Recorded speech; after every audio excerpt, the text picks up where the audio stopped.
ဒီနေ့အားတုံးကကျွန်တော်ကိုချက်ပတ်တီလောက်ကျွေးပါတယ်ဂျုံမုံထဲမယ်တကြားထဲမယ်စားထဲမယ်ကြက်ဥဖောက်ထဲမယ်ရေလဲထဲမယ်ပြီးရင်တော့စမွေးပါပြီဗျကြက်ဥကတော့ကိုလိုသလောက်ထဲလို့ရပါတယ်ဗျ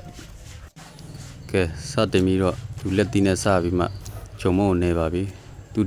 ဒီဂျုံမုံနေခဏခဏလှုပ်လို့လာတော့မသိဘူးသူလက်တီးအားတော့တော်တော်လေးကိုပြင်းပါတယ်ဗျကဲပြီးတော့ရင်တော့စပြီးလုံးမာတော့မယ်ဗျ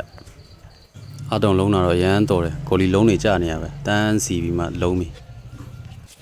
ပြီးဒီလုံးရဲ့အကောင်နဲ့ထပ်ပြီးမှပြားမယ်ဗျပြားပြီးတော့ဒီလိုလေးခောက်မယ်